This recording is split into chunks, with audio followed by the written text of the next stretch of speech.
দুর্গাপূজায় নিরাপত্তার প্রয়োজনে ছাত্ররাই ঢাল হয়ে দাঁড়াবে বলে জানিয়েছেন বৈষম্য বিরোধী ছাত্র আন্দোলনের কেন্দ্রীয় পরিষদের অন্যতম সমন্বয়ক সার্জিস আলম। পতিত স্বৈরাচারের দোসররা পাল্টা ছোবল দেওয়ার পরিকল্পনা করছে, তাই সবাইকে ঐক্যবদ্ধ হয়ে শান্তি বজায় রাখার আহ্বান জানিয়েছেন এই সমন্বয়ক। রাজধানীতে এক মত বিনিময় সভায় তিনি এসব কথা বলেন। হাসান মাহমুদের রিপোর্ট। জুলাই অভ্যুত্থানে শহীদ ও আহত শিক্ষার্থীদের স্বজনদের সাথে ঢাকার উত্তরায় পৃথক দুটি মতবিনিময়ে অংশ নেন বৈষম্য বিরোধী ছাত্র আন্দোলনের কেন্দ্রীয় পরিষদের সদস্যরা। এ সময় প্রিয়জন হারা স্বজনরা স্মৃতিকাতর হয়ে ওঠেন, ভেঙে পড়েন কান্নায়। এই হচ্ছে আমার ছেলের গুলিবিদ্ধ ছবি, এই হচ্ছে আমার বড় ছেলের ছোট ছেলে।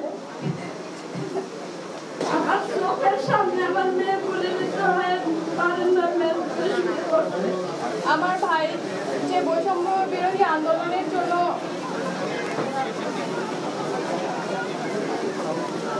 আসলে ওর ভিডিওর সাউন্ড আমি নিতে পারি না। আমি চাই আমার ছেলের মতন কেউ সমন্বয়ক সার্জিস আলম বলেন, নিহত শিক্ষার্থীদের তালিকার কাজ চলছে। তিনি বলেন, সামনের দুর্গাপূজাকে কেন্দ্র করে তৎপর রয়েছে স্বৈরাচারের দোসরেরা। সামনে আমাদের যে হিন্দু ধর্মাবলম্বী ভাই বোনেরা রয়েছে, তাদের যে পূজা উৎসব সেটি রয়েছে।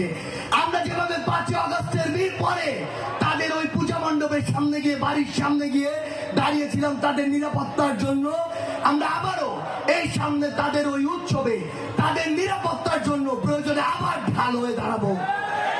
একটি জিনিস মনে রাখবেন, ওই যে দোসররা, ওই যে দোসরের এজেন্টরা, ওই যে দোসরের দেশগুলো, এগুলো কিন্তু এখনো থেমে নেই। শেখ হাসিনা সরকারের বিরুদ্ধে পদ্মা সেতুতে অর্থ লোপাটের অভিযোগ আনেন সার্জিস আলম। Hasan Mahmud, NTV news, Dhaka. সাময়িক বিচ্ছেদ শক্ত বাঁধন তৈরি করে। মানসিক দৃঢ়তায় আমি লোহা আগুনে পুড়িয়েছি ভালো কিছু পাবো বলে। তোর মধ্যে কোনো গলদ নেই। আমার ভুল থাকতে পারে, আমার মধ্যে মিথ্যা নেই।